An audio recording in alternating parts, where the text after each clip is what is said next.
A Gênese, Allan Kardec, capítulo 9.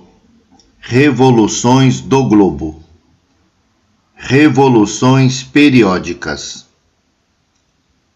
Além de seu movimento anual em redor do Sol, que produz as estações, de seu movimento de rotação sobre si mesma em 24 horas, que produz o dia e a noite, a Terra tem um terceiro movimento que se realiza aproximadamente a 25 mil anos de intervalo, mais exatamente 25.868 anos, e que produz o fenômeno designado em astronomia por precessão dos equinócios. Este movimento, que seria impossível explicar em poucas palavras, consiste numa espécie de balanço circular que tem sido comparado como o de um peão ao desacelerar seu giro.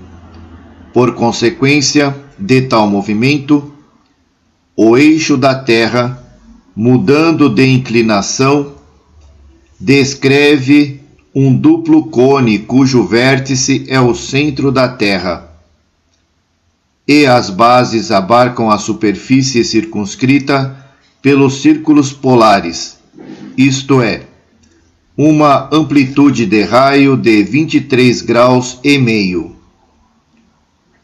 Item 7. O equinócio é o instante em que o Sol, passando de um hemisfério para o outro, se encontra perpendicularmente sobre o Equador, o que sucede 2 vezes por ano, perto do dia 21 de março, quando o Sol volta para o hemisfério boreal ou do norte, e perto do dia 22 de setembro, quando volta para o hemisfério austral ou do sul. Porém, em consequência da mudança gradual da obliquidade do eixo, o que resulta na obliquidade do Equador sobre a eclíptica, o instante do equinócio se encontra a cada ano adiantado de alguns minutos, 25 minutos e 7 segundos. É este avanço que se denomina precessão dos equinócios, abre parênteses, do latim praecedere, andar adiante, composto de prae, antes, e cedere, ir, fecha parênteses. Estes poucos minutos, em conjunto, formam horas, dias, meses e anos. Daí resulta que o equinócio da primavera, que atualmente chega em março num tempo dado, chegará em fevereiro, depois em janeiro, depois em dezembro. E então o mês de dezembro terá a temperatura do mês de março, enquanto que março terá a de junho, e assim por diante, até que, voltando ao mês de março, as coisas se encontrarão novamente no estado atual, o que terá lugar em 25.868 anos, para recomeçar indefinidamente na mesma revolução. Abre parênteses, nota. A precessão dos equinócios produz outra mudança, aquela que se opera na posição dos signos do zodíaco. Na duração de um ano, a Terra gira em redor do Sol. À medida que ela avança, o Sol se encontra a cada mês face a uma nova constelação. Estas constelações são 12, a saber, Carneiro, Touro, Gêmeos, Câncer, Leão, Virgem, Balança, Escorpião, Sagitário, Capricórnio, Aquário e Peixes. São chamadas constelações zodiacais ou sinais do zodíaco, e formam um círculo no plano do equador terrestre. Segundo o mês de nascimento de um indivíduo, dizia-se que nascera sob o signo tal, daí os prognósticos da astrologia. Porém, em consequência da precessão dos equinócios, sucede que os meses não correspondem mais às mesmas constelações. Assim, quem nasce no mês de julho não está mais no signo de Leão, mas no de Câncer. Cai, assim, a ideia supersticiosa ligada à influência dos signos. Fim da nota, fecha parênteses. Item 8. De tal movimento cônico do eixo, resulta que os polos da Terra não olham constantemente os mesmos pontos do céu, que a estrela polar não será sempre estrela polar, que os polos são gradualmente mais ou menos inclinados em direção ao Sol e dele recebem raios mais ou menos diretos, do que se conclui que a Islândia ou a Lapônia, por exemplo, que estão sob o círculo polar, poderão, num tempo dado, receber os raios solares como se estivessem na latitude da Espanha e da Itália, e que na posição oposta, extrema, a Espanha e a Itália poderão ter a temperatura da Islândia e da Lapônia, e assim por diante, a cada renovação do período de 25.868 anos. Abre parênteses, nota. O deslocamento gradual das linhas isotérmicas, fenômeno reconhecido pela ciência de maneira tão positiva quanto o deslocamento do mar, é um fato material que confirma essa teoria. Fim da nota, fecha parênteses. Item 9. As consequências desse movimento não puderam ainda ser determinadas com precisão, pois que não tem sido possível observar senão uma parte muito pequena de sua revolução. Com relação a tal assunto, pois, não há senão presunções, das quais algumas têm certa probabilidade. Essas consequências são, primeiro, o aquecimento e o resfriamento alternativo dos polos e, por conseguinte, a fusão dos gelos polares durante a metade do período de 25.868 anos e sua nova formação durante a outra metade desse período. Daí resultará que os polos não serão votados a uma esterilidade perpétua, mas gozarão por sua vez os benefícios da fertilidade. Segundo, o deslocamento gradual do mar que pouco a pouco invade as terras, enquanto que descobre outras, para as abandonar de novo e reentrar em seu antigo leito.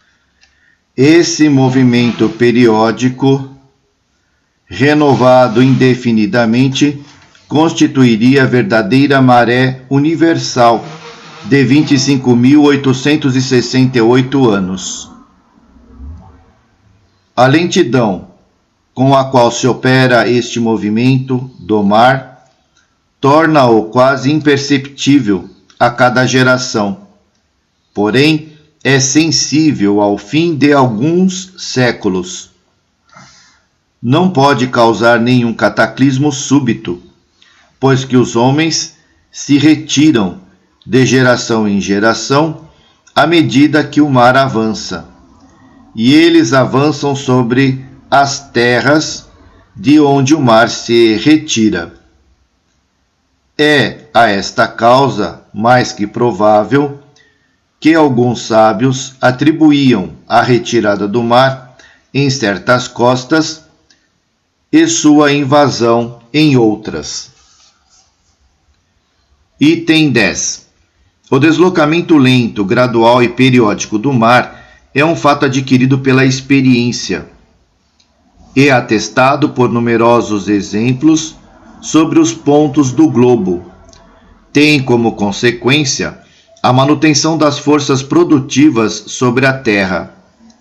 Esta longa imersão é um tempo de repouso durante o qual as terras submersas recuperam os princípios vitais esgotados por uma produção não menos longa. Os imensos depósitos de matérias orgânicas, formados pela permanência das águas durante séculos, são adubações naturais periodicamente renovadas e as gerações se sucedem sem perceber tais mudanças. Abre parênteses, nota. Entre os fatos mais recentes que provam o deslocamento do mar, podem-se citar o seguinte. No Golfo de Gasconha, entre o velho Soulac e a torre de Cordouan, quando o mar está calmo, percebem-se, no fundo da água, trechos de muralha. São restos da antiga cidade de Noviomagnus, invadida pelas águas em 80. O rochedo de Cordouan, que naquela época estava ligado à margem, está agora a 12 quilômetros.